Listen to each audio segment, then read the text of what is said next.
آج کا ہی دیکھ لیں سوشل میڈیا کے اوپر کتنی ساری موبائل سے ہو رہا ہے.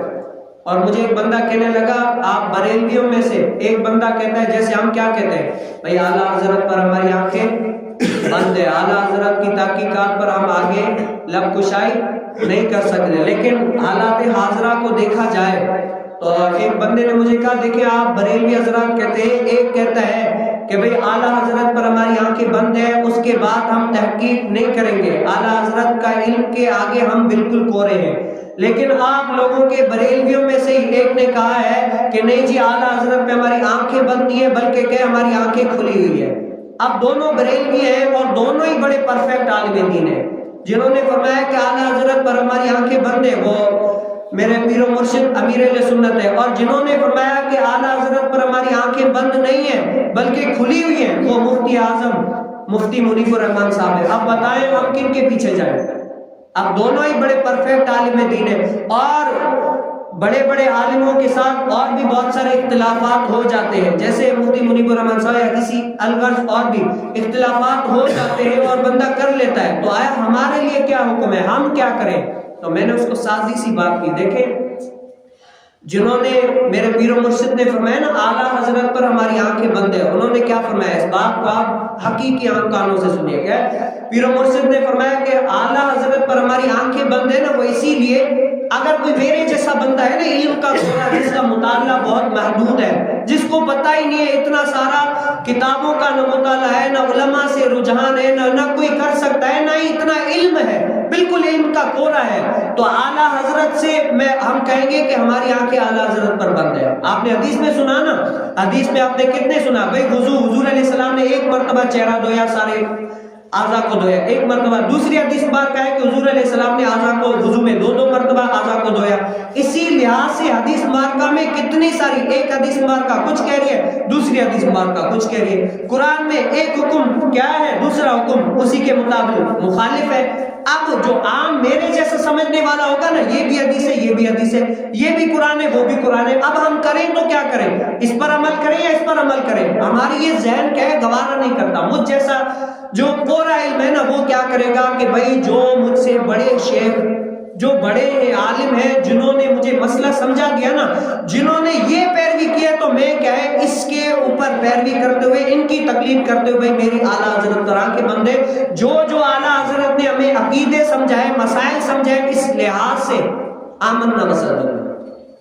اور اگر کوئی ایسا بندہ ہے کہ عالم دین ہے، پرفیکٹ عالم دین ہے، اور جن کے علم کا لوہا اپنے غیر بھی مانتے ہیں، اگر وہ اعلیٰ حضرت سے کسی بات میں اختلاف کرنا چاہے، شریعت کی بنا پر اجتہاد کرنا چاہے، اور جو حالات حاضرہ کے مطابق ضروری ہو، لازمی ہو، کیونکہ عرف کا تقاضا اگر کہہ رہا ہو، عرف کہتے ہیں عرف کی وجہ سے بہت سارے مسائل بھی بدل جاتے ہیں، بہت سارے مسائل بھی تبدیل ہو جاتے ہیں. لیکن اگر کوئی ایسا عالم دین ہو، بڑا عالم دین ہو، اگر کسی اعلیٰ حضرت کی تحقیقات کے مطابق عرف عام کی وجہ سے یا اجتہاد کی وجہ سے اور حالات حاضرہ بھی یہی تقاضا کرتا ہے کہ اس مسئلے سے اختلاف کیا جائے اور کر سکتا ہے. اگر کوئی اتنا اپنے آپ کو بڑا عالم سمجھتا ہے، بڑے لیول کا سمجھتا ہے تو اختلاف کر سکتا ہے.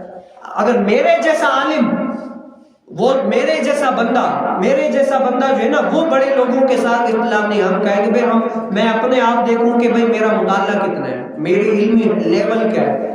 اگر کوئی بڑا آدمی کر سکتا ہے تو وہ علمی اعتبار سے کر سکتا ہے. اور مفتی کا کام ہی یہ ہوتا ہے، جیسے کہ مفتی کا کام یہ ہوتا ہے اگر کسی بات پہ اختلاف کیا نا، اور اسی لیے رسول کائنات قربان جب میں اپنے آقا کریم صلی اللہ علیہ وسلم پر، حضور علیہ السلام نے یہ باتیں ہمیں 1400 سال پہلے سمجھا دی. حضور علیہ السلام نے کیا فرمایا کہ عالم کا اختلاف رحمت ہے. کیا ہے؟ عالم اگر کسی بندے کے ساتھ، عالم کے ساتھ اختلاف کرتا ہے تو عالموں کا اختلاف کیا ہے؟ یہ رحمت ہوتا ہے. کیوں؟ کیونکہ یہ شریعت کی باتوں میں اختلاف کریں گے. ہر کوئی یہ چاہ رہا ہوگا کہ شریعت کا مسئلہ پرفیکٹ سے پرفیکٹ بتائیں. جو صحابہ، اہل بیت اور قرآن و حدیث سے استنباط ہے وہ پرفیکٹ سے پرفیکٹ بتائیں. ہر کوئی اپنے اجتہاد کے مطابق بتائے گا. اور جیسے مجتہدین نے اجتہاد کیا، اب اجتہاد میں کیا ہوتا ہے، ایک صحیح ہوتا ہے غلط ہوتا ہے، لیکن کہ اجتہاد میں جو صحیح ہوتا ہے اس کو تو ثواب ملتا ہی ملتا ہے، لیکن جو خطا پر ہوتا ہے بھی ثواب ملتا ہے. کیوں؟ کیوں یہ شریعت کی باتیں حق لانے کی وجہ سے اپنے علم کے مطابق بڑی کوشش کی تھی، اگرچہ خطاؤں کی لیکن تب بھی اس کو ثواب ملے گا. کیوں؟ کیونکہ اس کی رضا اللہ تعالیٰ کے دین کو واضح کرنے کی تھی. اسی لیے حضور علیہ السلام نے فرمایا کہ علماء کا اختلاف کیا ہے؟ رحمت ہی رحمت ہے.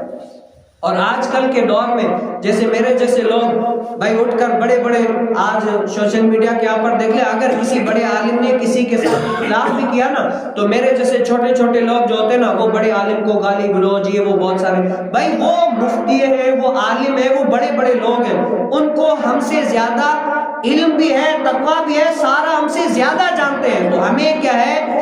اپنے علماء کے پیچھے رہنا ہے. اگر وہ کسی بات کا فتویٰ دینا بھائی اس دور کے مطابق حالات حاضرہ کے مطابق اس بات پر عمل کرنا ضروری ہے اور یہ میرا فتویٰ ہے، تو ہمیں اس فتوے کے اوپر عمل کرنا ہے.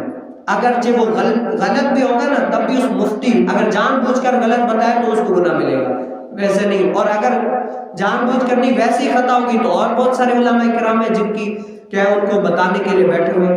الغرض جو میرے جیسے بندے ہوتے ہیں نا وہ کیا ہے؟ بڑے بڑے علماء کے ساتھ گالی گلوچ یہ وہ جو کرتے رہتے ہیں نا. آج بھی بہت سارے مسائل ہیں، کل پرسوں ہم بیٹھے ہوئے تھے تو بہت سارے لوگ کہہ رہے نہیں اس مسئلے میں یہ غلط ہے، اس مسئلے میں یہ غلط ہے. ایک کہتا ہے آنکھیں بند کر لو، ایک کہتا ہے آنکھیں کھلی رکھو، ہم کیا کریں، یہ کریں وہ کریں. میں نے کہا آپ کو کس نے سرٹیفکیٹ دیا کہ آپ بڑے لوگوں کی چھان بین کرو؟ آپ اپنا علم دیکھیں، آپ اپنا لیول دیکھیں، آپ دیکھیں بھئی میں نے کتنا علم دین حاصل کیا. آپ اپنے علم کے مطابق جہاں پڑھو نا وہیں پر رہو. اور علماء کا اختلاف اسی لیے حضور علیہ السلام نے فرمایا رحمت ہے. علماء کی باتوں میں علماء ہی پڑھے.